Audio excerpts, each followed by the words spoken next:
Antes de mergulhar nessa história inacreditável, se inscreve agora no canal e deixa o like. Aqui a verdade militar aparece onde ninguém espera menos, e essa senhora vai te provar isso. Em um vilarejo esquecido nos arredores da Normandia, uma senhora de cabelos brancos e passos trêmulos vendia doces na praça central como se fosse apenas mais uma idosa comum. Os moradores a chamavam de Madame Lucille e diziam que ela era muda desde a infância, embora ninguém soubesse ao certo.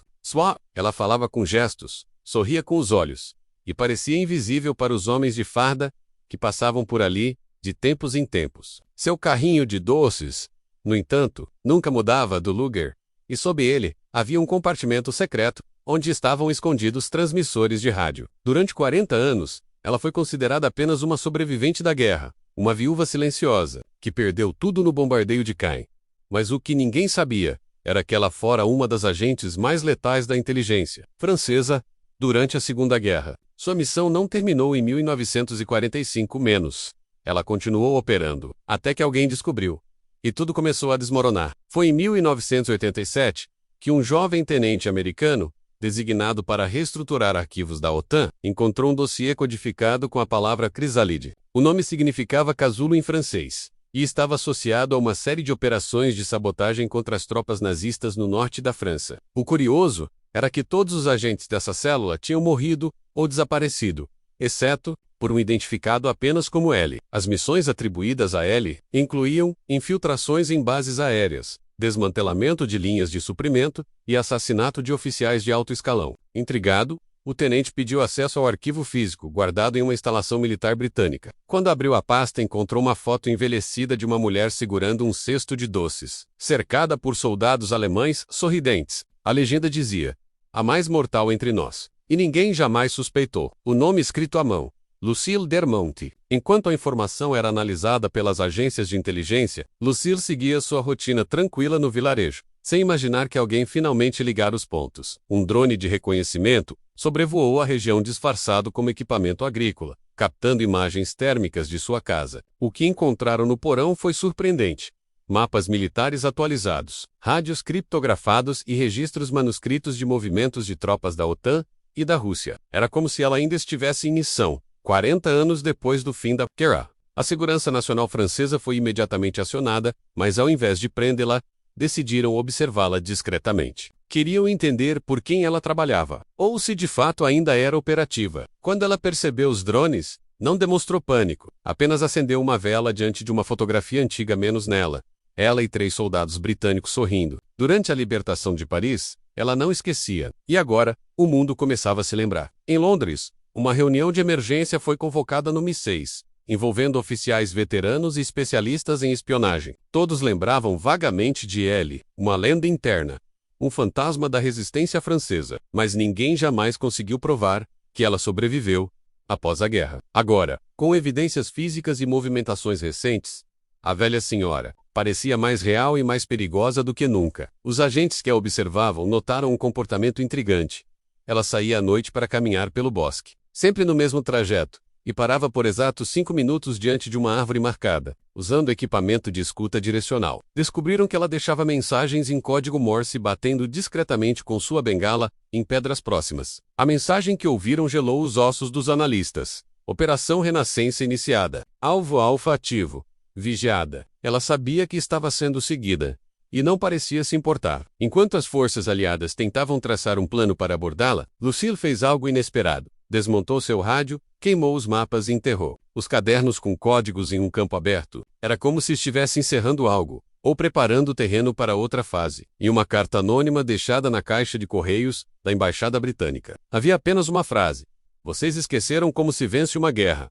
Os serviços secretos interpretaram isso como uma ameaça, e o pânico se instalou nos bastidores. A OTAN ativou protocolos de monitoramento de insurgência e terrorismo interno. Lucille, por sua vez, continuava vendendo seus doces na feira, sorrindo para crianças e cumprimentando soldados com a mesma calma de sempre. Ela não era invisível por acaso. Era treinada para desaparecer à vista de todos. E agora, todos a viam menos, mas já era tarde demais. 2 dias após a carta à embaixada, uma explosão ocorreu em um antigo bunker alemão selado, desde o fim da guerra, localizado a 12 quilômetros do vilarejo de Lucille. Equipes táticas correram ao local e encontraram fragmentos de documentos criptografados, além de partes de um sistema de escuta da década de 40 menos ativado recentemente. Aparentemente, o bunker havia sido reativado para retransmitir sinais de rádio em baixa frequência. Análises apontaram que a ativação ocorreu poucos minutos após a caminhada noturna de Lucille no bosque. Era como se cada passo dela estivesse conectado a uma rede fantasma de espionagem esquecida. O MI6 considerou que poderia haver mais dessas estações dorminhocas escondidas pela Europa. Na sala de guerra em Bruxelas, o nome Chrysalide voltava a assustar. E agora, aquela senhora silenciosa parecia ser a chave para um sistema que jamais foi desativado. Enquanto agências discutiam como agir, Lucille realizou um movimento inesperado. Foi até a prefeitura do vilarejo e solicitou acesso a um antigo registro de sepultamentos. Queria visitar uma cova abandonada no bosque, onde dizia estar enterrado um irmão de armas, sem nome. Acompanhada por 2 agentes disfarçados, ela caminhou até o local e ficou imóvel por longos minutos. Depois, retirou do bolso um medalhão militar britânico e enterrou ali mesmo, sem dizer nada. Quando os agentes escavaram discretamente o túmulo à noite, encontraram restos humanos com um coldre da SOE Special Operations Executive, a força de sabotagem secreta britânica. Junto aos ossos, uma cápsula metálica continha coordenadas e o nome de 3 cidades: Kiev, Berlim e Lyon.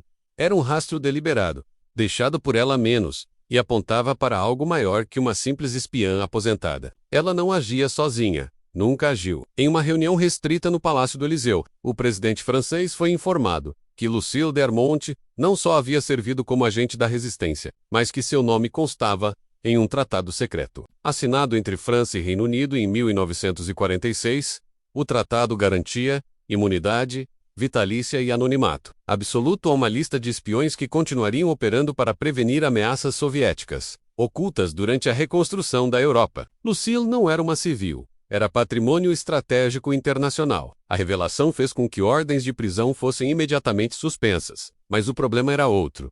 Se ela estava ativando velhos códigos, talvez houvesse uma operação em curso, invisível aos atuais sistemas de inteligência. Lucille não respondia a ninguém. Não era aliada nem inimiga. Era uma peça de outra guerra, jogando num tabuleiro que os novos generais sequer reconheciam. No mesmo dia, um avião militar britânico pousou secretamente no aeroporto de Caen. Dele desceu um homem idoso, ex-diretor do MI6, carregando uma pasta trancada com algemas digitais. Seu nome era Sir Reginald Hawthorne, o último vivo da cúpula que comandara a espionagem europeia nos anos 50. Ao ver a foto de Lucille, ele apenas murmurou: "Ela ainda está viva", e pediu para vê-la pessoalmente. O encontro foi marcado em uma casa de pedra isolada, vigiada por snipers e sensores de frequência. Quando os dois se olharam, não trocaram palavras, apenas bateram os calcanhares, como soldados em posição de respeito. Ela então entregou a ele uma pequena caixa de prata, com as iniciais R3A gravadas. Sir Reginald chorou em silêncio, e ao abrir a caixa encontrou um papel com uma única anotação: última ativação em 72 horas. As últimas 72 horas da parte 1 foram um pesadelo logístico para os comandantes de inteligência. Cada movimentação de Lucille passou a ser cronometrada, analisada e debatida como se fosse uma operação militar em curso. Ela, por sua vez, seguia como sempre, sorrindo, caminhando, cuidando de suas flores e distribuindo doces. Mas de cada gesto havia um cálculo, e atrás de cada olhar, um código. Quando a contagem chegou ao fim, Lucille deixou uma sacola em frente ao monumento aos mortos da Segunda Guerra, com um bilhete escrito à mão: "Cuidado com os que esquecem o passado. Eles sempre acordam tarde demais." Dentro da sacola havia um transmissor militar da década de 40, ainda funcionando. Os analistas decodificaram sua última mensagem: "A espiã não é o risco. O silêncio é." O vilarejo inteiro foi evacuado em menos de 20 minutos. Mas Lucille, Jane Austen, Maisla. Se essa história está mexendo com a sua cabeça, imagine o que ainda está por vir. Se inscreve no canal, deixa o like e compartilha menos, porque a verdade, agora, está só começando a emergir. Lucille desapareceu como se tivesse evaporado, deixando para trás apenas rastros que confundiam até os satélites modernos. A última imagem registrada dela foi numa câmera rural, mostrando-a caminhando em direção ao leste, levando apenas uma pequena bolsa de couro. Enquanto isso, o transmissor encontrado no vilarejo continuava ativo, emitindo sinais em intervalos regulares com variações mínimas. Analistas militares dos Estados Unidos da América, França e Reino Unido não conseguiam decodificar o padrão. Diziam que parecia mais um poema do que uma mensagem tática. E do fato era. Cada linha reproduzia versos de Baudelaire, ator preferido de Lucille durante a guerra. Mas entre os versos, códigos estavam escondidos menos coordenadas geográficas, cenas cifradas, horários e datas. A velha espiã estava dizendo onde estaria. O problema era quem mais estava ouvindo. Em Kiev, um grupo de veteranos da inteligência ucraniana alertou para uma coincidência chocante. Um dos locais indicados por Lucille correspondia a um antigo depósito soviético de arquivos da KGB. O local havia sido desativado nos anos 90 e selado pelas novas autoridades. Mas rumores diziam que o subsolo abrigava arquivos secretos sobre operações conjuntas entre espiões soviéticos e ocidentais durante a Guerra Fria, com a tensão crescente no leste europeu. Enviar tropas ao local poderia provocar incidentes. Então foi enviada uma agente especial ucraniana, codinome Voronex Especialista, em contra-espionagem russa. Vorona encontrou o local completamente vazio, menos mais com uma rosa vermelha, colocada sobre a entrada do porão. No subsolo, havia um único objeto, um envelope lacrado com cera, contendo apenas uma foto. Na imagem, Lucille, sorrindo, ao lado de um coronel da KGB desaparecido desde 1973, a descoberta causou um terremoto nos bastidores diplomáticos. O coronel desaparecido era ninguém menos que Viktor Sokolov, conhecido por ter desertado com informações sobre armas biológicas soviéticas. A presença de Lucille ao lado dele levantava hipóteses perigosas. Ela teria trabalhado em duas frentes durante a Guerra Fria? Seria uma agente dupla? Ou seria a ligação entre operações secretas conjuntas desconhecidas até hoje? Enquanto os líderes discutiam teorias, uma nova mensagem foi interceptada, transmitida em código Morse a partir de Berlim. A mensagem dizia: Shirizalid completa. Próximo destino Lyon. Verificar o sino. Lyon era onde Lucille havia nascido, e onde, segundo antigos arquivos da Resistência, funcionou um centro clandestino de treinamento para agentes femininas. O sino era o apelido do cofre da antiga sede, supostamente destruído nos bombardeios de 1944. Mas Lucille sabia que ele ainda estava lá, e o mundo descobriria isso da pior forma, em uma noite chuvosa. Agentes do serviço de inteligência francês invadiram discretamente a ruína da antiga sede da Resistência em Lyon, munidos de sensores térmicos e robôs de inspeção. A escavação revelou uma estrutura metálica intacta abaixo dos escombros, como se alguém tivesse protegido o cofre por dentro décadas antes. Dentro, havia documentos originais da Soei, armas da década de 40 em perfeito estado, um diário pessoal e Senkel, frascos com um símbolo de risco biológico. Os frascos estavam lacrados, e junto deles havia um bilhete escrito em francês arcaico. Esses segredos não devem acordar. Se acordarem, que seja por uma boa razão. O alarme soou em todos os níveis da segurança internacional. Lucille não era apenas uma espiã, ela era uma guardiã de armas esquecidas. E o pior, ninguém sabia se ela ainda as controlava, ou se alguém as havia encontrado antes. As armas encontradas no cofre foram levadas para um laboratório secreto, sob supervisão conjunta da ONU, da OTAN.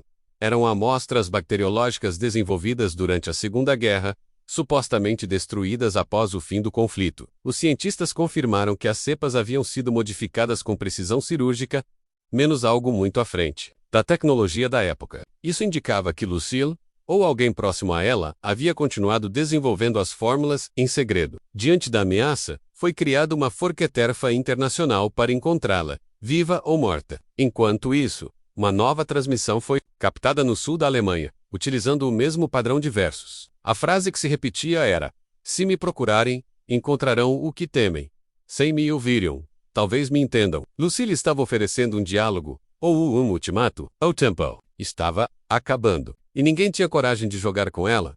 A população do vilarejo original de Lucille, agora evacuado e sob controle militar, começou a relatar fenômenos estranhos, rádios ligados sozinhos, velhas televisões transmitindo imagens em preto e branco de soldados marchando, e sons metálicos durante a madrugada. Quando as autoridades investigaram, descobriram que a casa dela estava novamente ocupada, mas não havia sinais de invasão ou arrombamento. Na sala principal, havia uma xícara com chá ainda quente, e sobre a mesa, um mapa com rotas marcadas, entre Normândia, Moscou e Jerusalém. No quarto, um fonógrafo tocava uma canção de resistência francesa, e sobre a cama havia um envelope endereçado à força aliada. Dentro, uma carta escrita à mão em francês dizia: a guerra mudou de nome, mas o inimigo é o mesmo. Ele esquece, eu não. Lucille estava de volta, ou nunca havia saído, Uma reunião de emergência na ONU tentou classificar a situação. Mas ninguém sabia como rotular uma ameaça assim. Não era terrorismo, nem sabotagem, nem guerra convencional. Era um fantasma operando com precisão militar absoluta, desafiando os protocolos modernos. As autoridades decidiram convocar ex-agentes de inteligência aposentados, pessoas que haviam operado com Lucille ou sabiam de sua existência. Entre eles, estava um velho agente canadense, chamado René Duval, que havia lutado ao lado dela em 1944, quando mostraram a ele as imagens recentes. René apenas sorriu com tristeza. Ela não quer vingança. Ela quer lembrar ao mundo do que é feito o esquecimento. Segundo ele, Lucille estava seguindo o plano Renascer, uma estratégia de contingência para restaurar o equilíbrio militar caso as potências do pós-guerra traíssem seus próprios princípios. E o tempo da restauração havia começado. A Operação Renascer era tida como uma lenda entre velhos espiões, algo falado em código e com reverência. Diziam que envolvia esconder segredos perigosos, onde ninguém procuraria, no colo da velhice, na rotina dos esquecidos, na voz dos que nunca gritam. Lucille era a última guardiã desse plano, e cada movimento dela, por mais simples, era parte de um roteiro milimetricamente desenhado há décadas. Os registros encontrados em Lyon e Kiev apontavam para um local final. Jerusalém, Autoredate, tentaram barrar sua entrada, mas ela já estava lá. Disfarçada de freira em peregrinação, havia sido vista em 3 igrejas diferentes, e em cada uma deixou uma caixa. As caixas foram recolhidas por equipes do Mossad, e dentro havia apenas fotografias antigas, campos de concentração, armas químicas, soldados mortos. Junto de cada imagem, uma mensagem. Lembrar é resistir. Esquecer é repetir. *No. Alto comando da OTAN. A tensão alcançou o limite. Não se tratava mais de deter Lucille. Tratava-se de conter o impacto de tudo que ela estava revelando. Um plano de contingência foi acionado. Capturar a espiã viva e isolar todo o material que ela espalhou. Mas Lucille estava sempre um passo à frente. Em todas as cidades onde esteve, ela havia deixado cópias dos arquivos em mãos confiáveis. Ex-militares, professores, jornalistas e até adolescentes que estudavam a Segunda Guerra. Era como se ela estivesse espalhando sementes de memória. E quanto mais tentavam apagar seu rastro, mais ele se multiplicava. Não havia como deter alguém que se tornara símbolo. A guerra dela nunca foi por armas. Foi contra o silêncio. E o silêncio agora estava perdendo. No 20º dia desde sua fuga, Lucille apareceu publicamente em Jerusalém, sentada num banco, rodeada por crianças, contando histórias de guerra, com um sorriso gentil. Agentes cercaram o local imediatamente, mas ao se aproximarem, perceberam que não era ela a menos. Era uma mulher idêntica, treinada, lendo um roteiro escrito à mão por Lucille. Na multidão, a verdadeira senhora já havia desaparecido. Era o golpe final. Ela havia criado duplicatas de si mesma, multiplicado a memória em carne e osso. O mundo agora tinha dezenas de Lucilles, todas espalhando verdades enterradas. A força-tarefa internacional entrou em colapso. O inimigo não era mais uma pessoa, era uma ideia. Ideias, como fantasmas. No more, ***. Se você chegou até aqui, e Pork sobe o mundo, esconde mais do que mostra. Se inscreva no canal, curta o vídeo e ative o sininho, porque essa história ainda vai explodir a sua mente. A presença das outras Lucilles começou a causar um efeito dominó nas principais cidades do mundo, desencadeando protestos pacíficos, marchas silenciosas e atos de memória em lugares marcados pela guerra. Em Paris, uma delas discursou diante da Torre Eiffel, contando histórias secretas da resistência francesa que jamais haviam sido registradas oficialmente. Em Washington, outra entrou em um museu militar e apontou fotos adulteradas, revelando mentiras históricas. Em Moscou, uma terceira entregou um pendrive contendo conversas gravadas entre generais soviéticos e agentes ocidentais nos anos 60. Era como se cada uma tivesse um papel específico, parte de um quebra-cabeça que o ESO. Lucille conhecia inteiro. A população passou a chamá-las de as velhas da verdade. E as passaram a entrar em pânico para tentar conter o movimento. Foi criada a Operação Memória Controlada, uma coalizão de forças de inteligência que visava capturar todas as Lucilles espalhadas pelo mundo. Mas cada tentativa resultava em escândalos midiáticos, pois as prisões eram sempre feitas em eventos públicos, onde elas falavam de justiça, paz e história viva. As redes sociais explodiram com vídeos, frases e transmissões. A hashtag #LucilleVive tornou-se o símbolo de uma revolução silenciosa. Mas o verdadeiro golpe estava por vir. Em uma data marcada por Lucille, Desde o início, -8 de maio, dia da vitória na Europa, menos todos os arquivos que ela havia distribuído seriam publicados ao mesmo tempo. Não havia como impedir. Era o relógio da verdade. E ele estava prestes a soar. As agências de inteligência correram contra o tempo, tentando derrubar servidores, rastrear emissores e comprar o silêncio de jornalistas. Mas Lucille havia previsto tudo. Os arquivos estavam programados para se espalhar em camadas, começando por cartas pessoais de soldados, passando por relatórios militares secretos, até registros de operações ilegais em zonas de guerra. Cada camada desmentia parte da história. Official, os Estados Unidos tentaram negar os documentos. A Rússia os classificou como forjados, e a China declarou que eram manipulações ocidentais. Mas a verdade estava ali, com datas, nomes, rostos, e junto com os arquivos, um vídeo de Lucille foi transmitido em mais de 70 países. Nele, ela dizia: "Vocês me chamaram de velha, de louca, de traidora. Mas eu fui o que vocês esqueceram, a memória." E então, ela sorriu, e a tela escureceu. A resposta global foi imediata. Manifestações em massa, exigência de abertura de arquivos militares, e queda de ministros da defesa em pelo menos 5 países. A ONU foi forçada a criar uma comissão de verdade internacional, para apurar os documentos revelados por Lucille. Pela primeira vez em décadas, potências globais se viam vulneráveis diante de suas próprias mentiras. Enquanto isso, ninguém sabia onde estava a verdadeira Lucille. Mas um bilhete encontrado em um cemitério militar francês reacendeu as buscas. Quando os vivos mentem, os mortos gritam. Eu escuto. Vocês também deveriam. A caligrafia era dela. E o local era onde estava enterrado um pelotão que desapareceu em 1945, sem explicação. Investigadores foram até o cemitério e escavaram o túmulo coletivo citado no bilhete. Lá encontraram ossadas incompletas, mas também um compartimento de metal antigo escondido sob o solo. Dentro, um cilindro com fotos tiradas em Berlim, em maio de 1945. Em uma delas, Lucille aparecia fardada segurando uma bandeira nazista rasgada, cercada por civis libertados. Mas havia algo mais estranho. A foto mostrava 2 generais aliados, apertando a mão de um comandante alemão. Essa imagem nunca havia sido divulgada. Ela destruía a narrativa da rendição total. E ao lado, um documento assinado em 3 idiomas: inglês, russo e alemão. Era um pacto secreto de cessar-fogo, menos assinado dias antes do anúncio oficial da vitória. Lucille não era apenas testemunha. Ela foi a mensageira. E agora, a delatora, a revelação do pacto oculto dividiu o mundo entre os que queriam apagar Lucille da história e os que a viam como heroína global. Grupos começaram a tatuar o rosto dela em camisetas, bandeiras e muros. Outros exigiam sua prisão imediata por revelar segredos de Estado. Mas ela continuava invisível. Até que em uma transmissão pirateada em pleno Parlamento Europeu, surgiu um novo vídeo. Era ela, sentada à mesa de madeira antiga, lendo documentos em voz alta. Cada página revelava mais uma mentira enterrada, desde testes químicos em civis, até sabotagens falsas criadas para justificar ataques. Vocês me temem porque não podem me comprar. Porque eu tenho tempo. Porque eu não quero poder. Quarrel, lembrança. O plenário ficou em silêncio. Ninguém mais sabia quem, de fato, havia vencido a guerra, na tentativa desesperada de calar a epidemia Lucille. A OTAN ordenou uma varredura global de todos os sistemas digitais e servidores, com rastros dela. Mas uma falha ocorreu.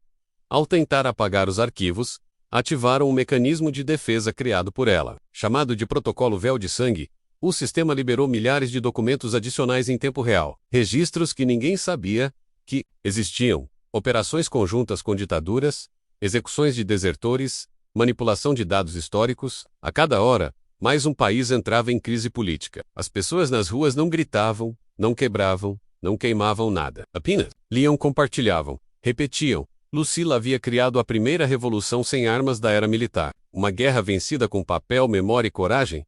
Com a verdade espalhada, a figura de Lucille virou uma lenda viva, mas não havia mais sinal físico dela em lugar algum. Até que em uma vila remota da Noruega, um garoto filmou uma senhora, caminhando sozinha na neve, com uma bengala feita de madeira entalhada, com símbolos da resistência francesa. A filmagem foi analisada por especialistas, e tudo indicava que era ela. Quando jornalistas chegaram ao local, só encontraram uma lareira acesa, um lenço branco sobre a poltrona e um diário. Nele, a última frase: "A guerra termina quando ninguém mais precisa esconder a verdade.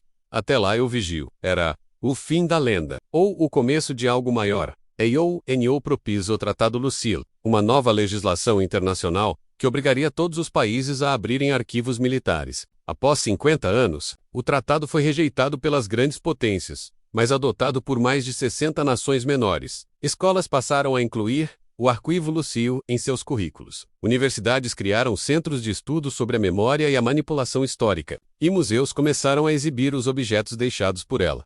O rádio antigo, o cofre de Lion, a rosa do porão em Kiev. Tudo sob uma única frase na entrada. Ela não gritou, e o mundo finalmente ouviu. Hoje, o nome Lucille não é apenas o de uma espiã esquecida.